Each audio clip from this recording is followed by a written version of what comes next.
Hola queridos hermanos, bienvenidos al cuarto curso ORE, en el cual vamos a recordar qué es la Santísima Trinidad y cuándo se celebra.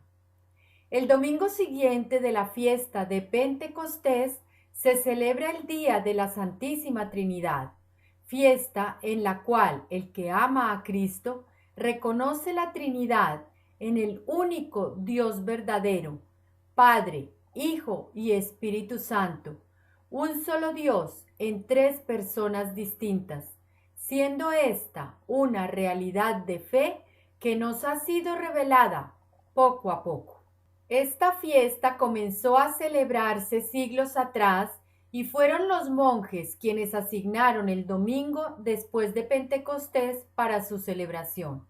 La Iglesia Católica recuerda que este dogma fue definido en el primer concilio de Constantinopla que se llevó a cabo entre mayo y julio del año 381 y está considerado como el concilio ecuménico de las iglesias católica y ortodoxa.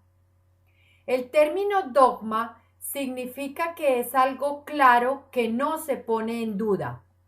Y concilio ecuménico es una asamblea celebrada por la Iglesia Católica y las iglesias ortodoxas con carácter general a la que son convocados todos los obispos para reconocer la verdad en materia de doctrina o de práctica y proclamarla.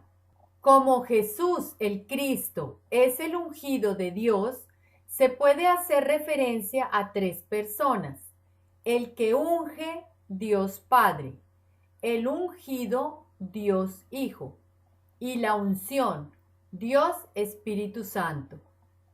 El término unción es la acción de hacer la señal de la cruz, que en caso de enfermedad se hace con aceite bendito sobre el cuerpo de la persona enferma para administrarle un sacramento u otorgarle una dignidad. Dignidad es la cualidad del que se hace valer como persona, se comporta con responsabilidad, seriedad y con respeto hacia sí mismo y hacia los demás, y no deja que lo humillen ni lo degraden. Por esto, esta unción se recibe con humildad y amor de corazón. El término ungido significa escogido. Esto quiere decir que como Jesucristo es el escogido de Dios, se puede hacer referencia a tres personas por medio de la señal de la Santa Cruz. El que unge, es decir, quien nos elige, Dios Padre; el ungido, es decir, quien fue escogido, Dios Hijo; y la unción, es decir, Dios Espíritu Santo. Las tres personas de la Santísima Trinidad son realmente distintas, pero son un solo Dios verdadero. Esto es algo posible de formular, pero inaccesible a la razón humana, por lo que se le considera un dogma de fe. Y como vimos anteriormente, dogma es algo claro que no se pone en duda, y fe es creer en Dios, en su palabra, basada en el amor y en el respeto, y en la doctrina de la Iglesia. En la Iglesia nos encontramos con el Padre Dios, transformando el propio ser, basado en la palabra de Dios mismo. Es por esto que es nuestra fe quien nos mantiene firmes en el amor y en la presencia de Dios. En el curso pasado número 2 leímos en la primera carta de San Juan 5:4 que el que cree que Jesús es el Hijo de Dios vence el mundo, y que la venida de Jesucristo quedó señalada con agua y sangre, siendo el Espíritu de verdad testigo de esto. Y por esta razón, tres son los testigos: el Espíritu, el agua y la sangre. Leímos también que los tres están de acuerdo, porque Él mismo nos dio el testimonio acerca de su Hijo. Y por esto, quien cree en el Hijo de Dios, lleva este testimonio en su propio corazón. En Apocalipsis 21:6 leemos: Después me dijo: Yo soy el Alfa y la Omega, el principio y el fin. Al que tenga sed, le daré a beber del manantial del agua de la vida, sin que le cueste nada. El que salga vencedor recibirá todo esto como herencia, y yo seré su Dios, y él será mi hijo. Pero en cuanto a los cobardes, los incrédulos, los odiosos, los asesinos, los que cometen inmoralidades sexuales, los que practican la brujería, los que adoran ídolos y todos los mentirosos, a ellos les tocará ir al lago de azufre ardiente, que es la segunda muerte. También leemos en la palabra que si alguno ve que su hermano está cometiendo un pecado que no lleva a la muerte, debe orar por él y Dios dará vida al hermano, siempre y cuando se trate de un pecado que no lleva a la muerte.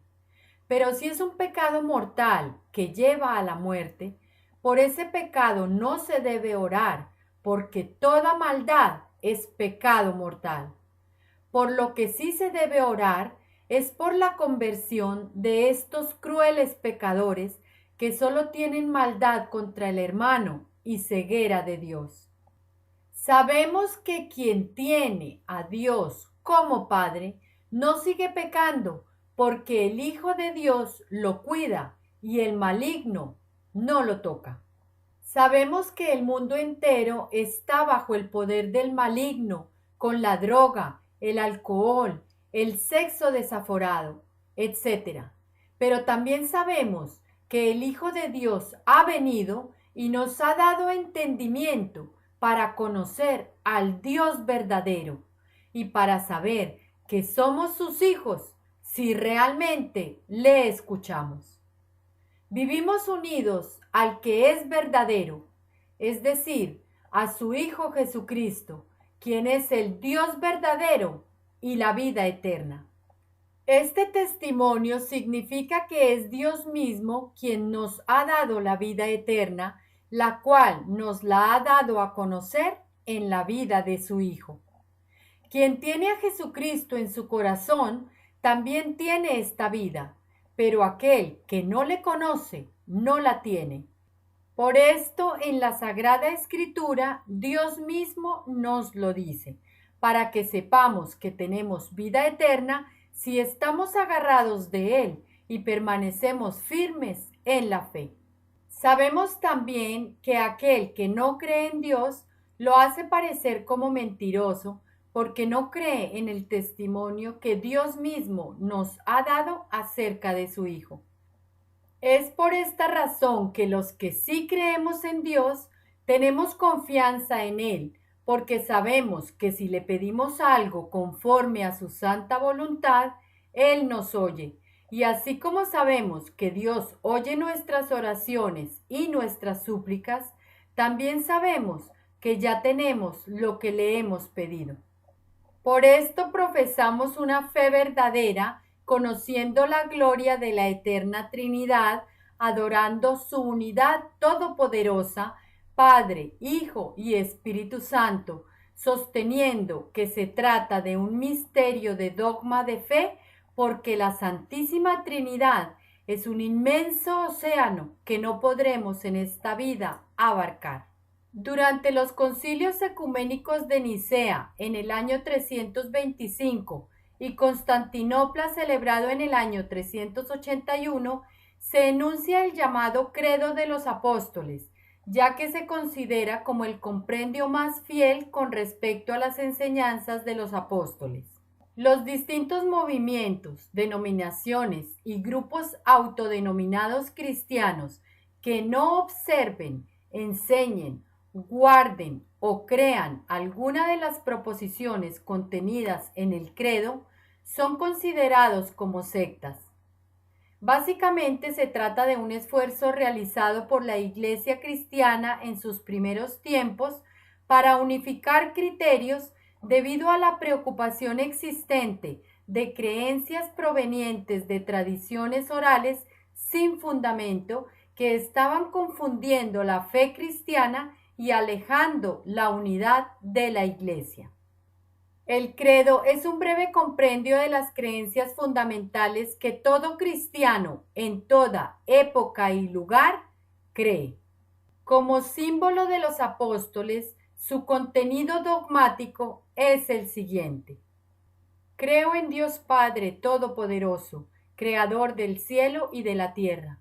Creo en Jesucristo, su único Hijo, nuestro Señor, que fue concebido por obra y gracia del Espíritu Santo. Nació de Santa María Virgen, padeció bajo el poder de Poncio Pilato, fue crucificado, muerto y sepultado, descendió a los infiernos, al tercer día resucitó de entre los muertos, ascendió a los cielos, está sentado a la diestra de Dios Padre Todopoderoso. Desde allí ha de venir a juzgar a los vivos y a los muertos.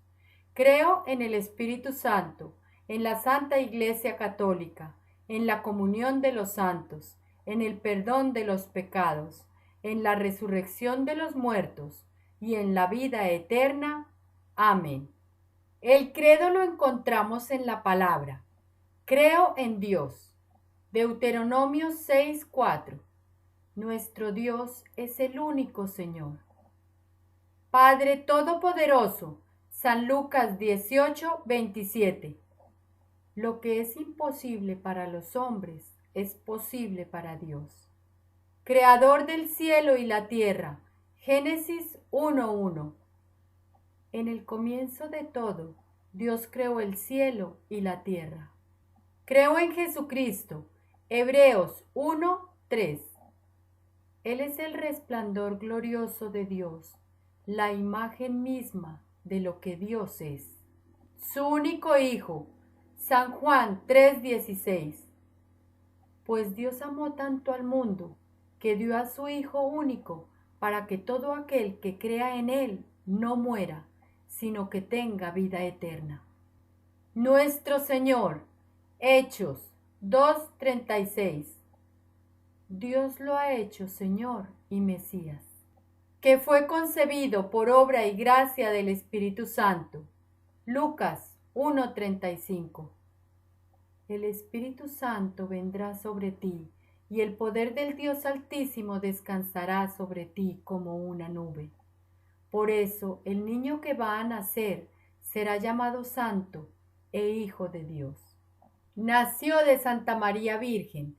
San Mateo 1:23. Todo esto sucedió para que se cumpliera lo que el Señor había dicho por medio del profeta. La Virgen quedará encinta y tendrá un hijo, al que pondrán por nombre Emmanuel, que significa Dios con nosotros.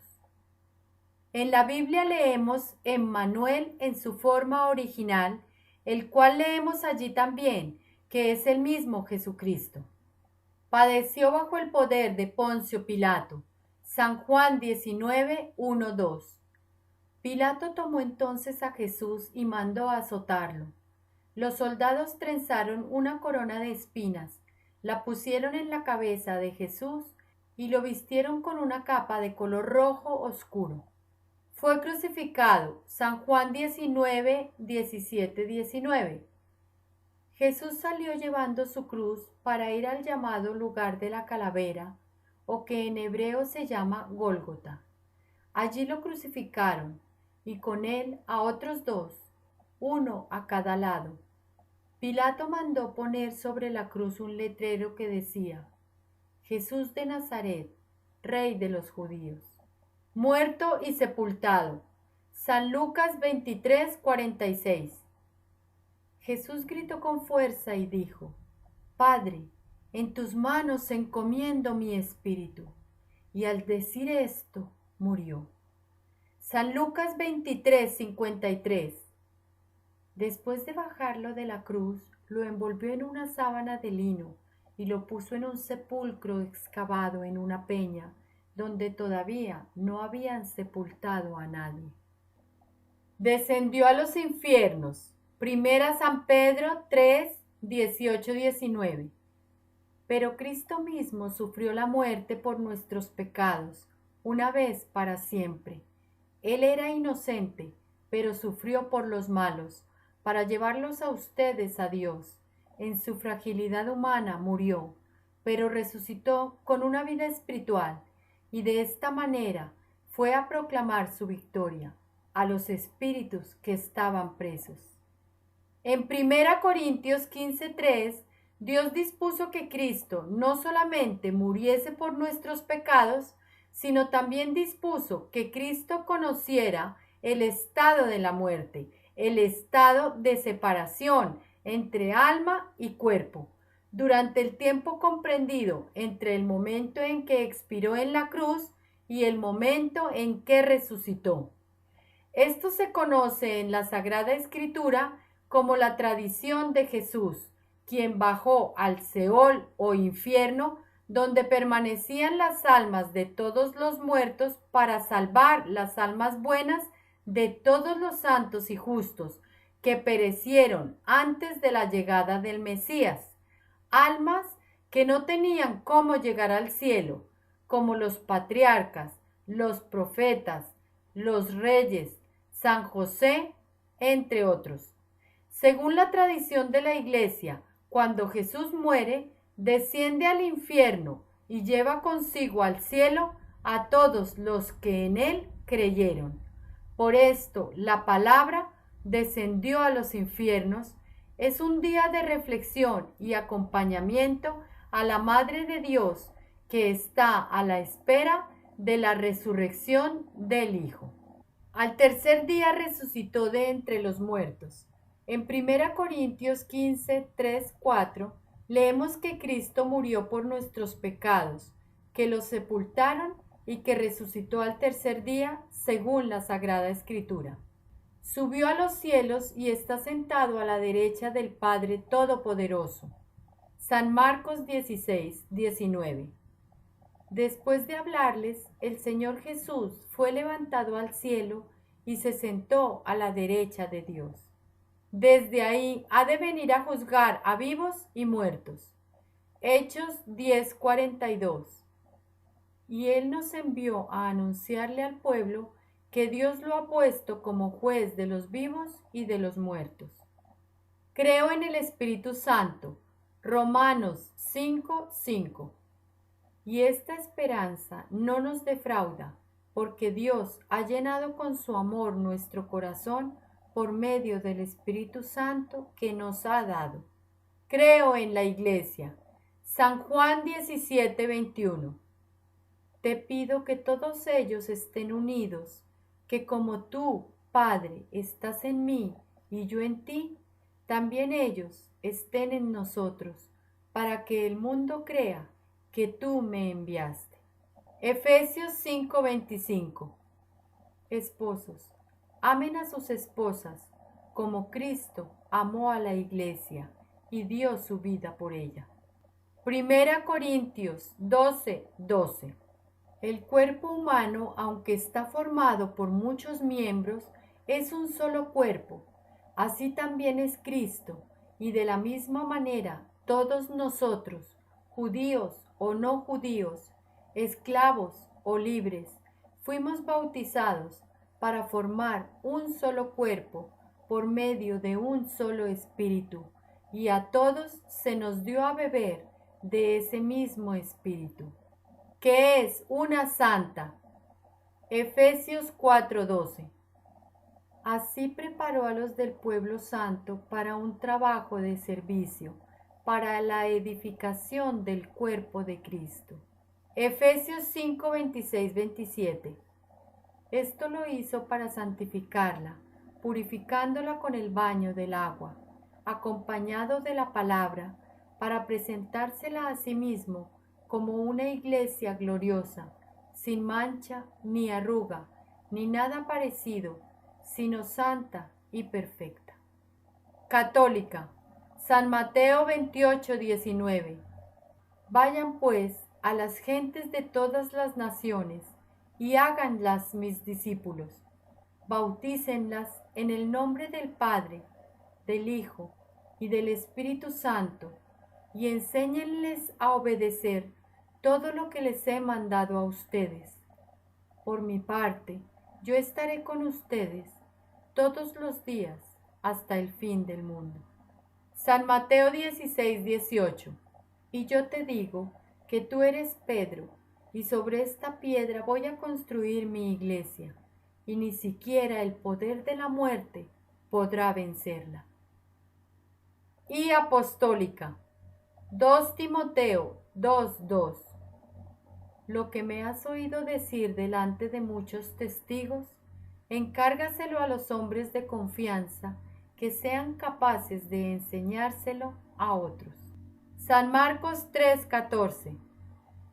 Eligió entre ellos a 12 para que lo acompañaran y para mandarlos a anunciar el mensaje. A estos les dio el nombre de apóstoles. Creo en la comunión de los santos. Apocalipsis 7:9. Después de esto, miré y vi una gran multitud de todas las naciones, razas, lenguas y pueblos.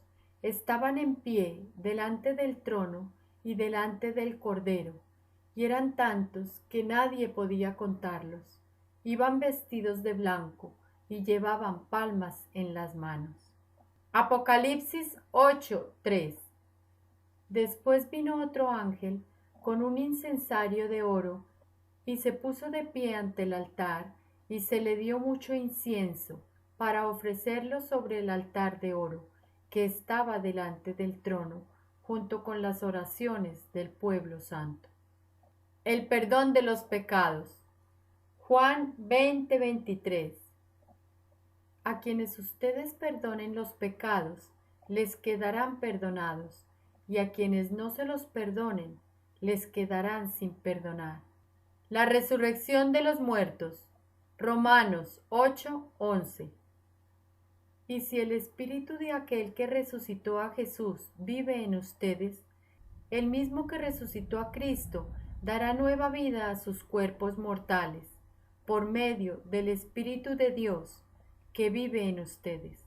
Por esto los que llamamos a Dios, Abba, Padre, cumplimos sus mandamientos, leyes y principios, guiados por medio del Espíritu, para dar testimonio que ya somos sus hijos, y por ende tendremos la herencia que Dios nos ha prometido, la cual compartiremos con Cristo, porque sufrimos con Él, para estar también con Él en su propia gloria.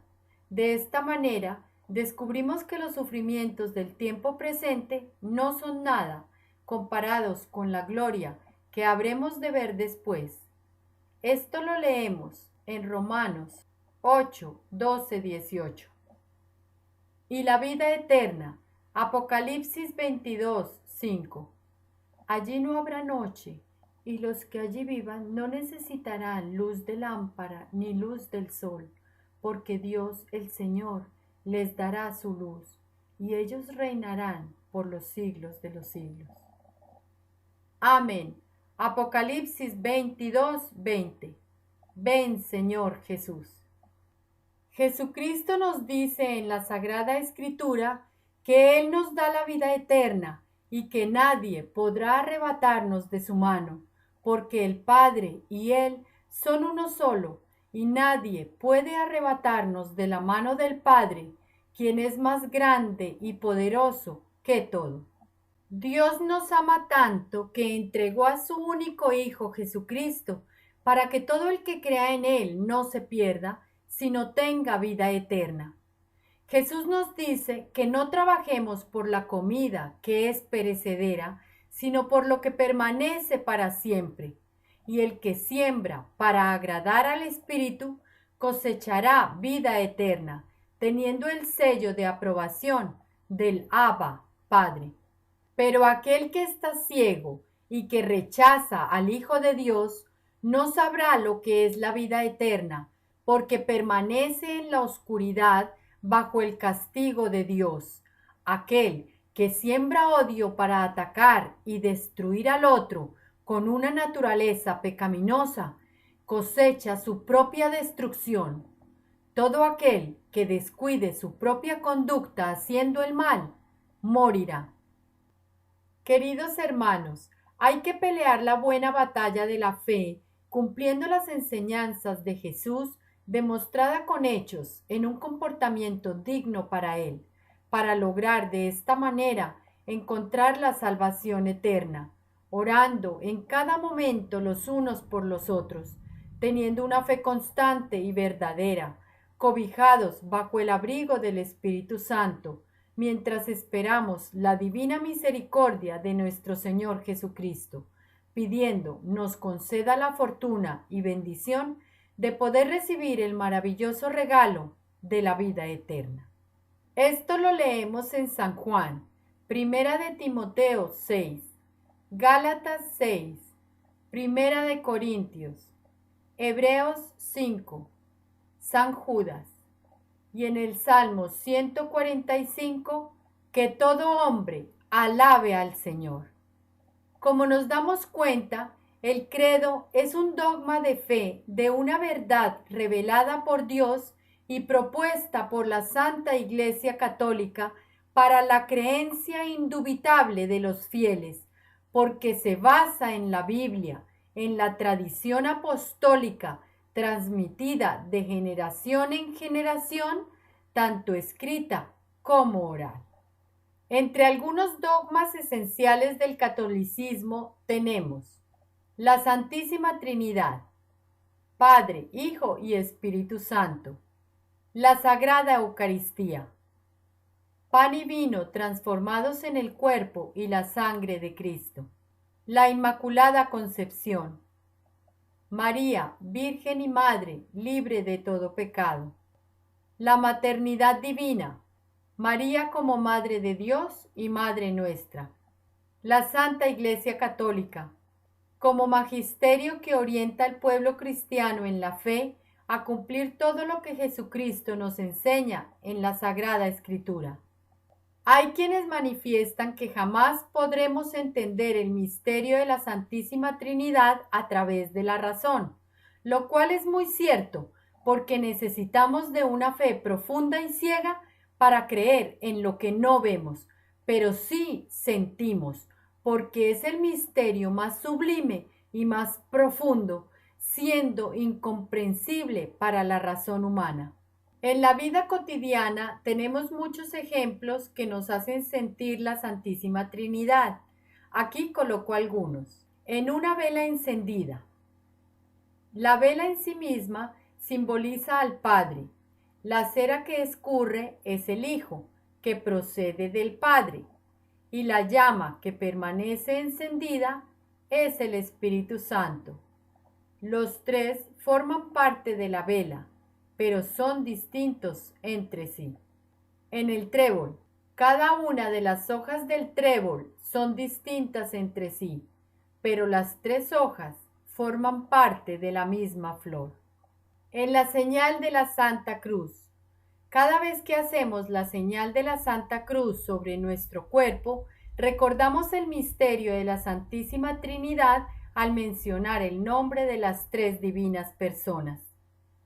En el nombre del Padre, colocando la mano en la frente, teniendo la plena seguridad que es Dios mismo quien controla nuestra mente y nuestro cuerpo, porque es Él mismo quien nos da la fuente de la vida y quien con un soplo la puede evaporar.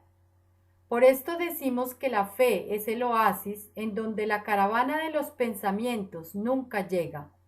Y Jesús nos enseña que no dañemos con la mente el propio corazón. Y del Hijo. Colocando la mano sobre el pecho, sintiendo a Cristo como centro de la propia vida, con las enseñanzas de su amor. Porque Jesucristo se encarnó, murió y resucitó para librarnos del pecado y llevarnos a la vida eterna si estamos atentos a sus mandatos. Y del Espíritu Santo, colocando la mano en el hombro izquierdo y después en el derecho, colocando sobre la carga de los hombros al Espíritu Santo, porque solo Él nos ayuda a cargar con el peso de la propia vida. Solo el Espíritu nos ilumina y nos da la gracia necesaria para vivir de acuerdo a los mandatos divinos. Amén. Aquí Jesús nos recuerda que es el amor lo más importante. Amén. Solo amén. Como dijo el filósofo griego Aristóteles, el número 3 contiene el principio, el medio y el fin. Por lo tanto, es la perfecta armonía. Y para el filósofo griego Platón, el ser supremo es la unión de lo material con lo espiritual y lo intelectual. Ya para terminar, les comento que en el siguiente curso recordaremos qué es el Corpus Christi y cuándo se celebra. Así que sigue inscrito en el canal para que unidos recordemos lo que de Jesús aprendemos. Déjate querer del Padre, déjate atrapar por Él, y así gozarás de una vida eterna, totalmente feliz y llena de amor. Recuerda que es el Espíritu Santo quien me guía para orientarlos en este curso y el cual tiene como lema: déjate guiar por el amor de Dios, quien es tu verdadero guía.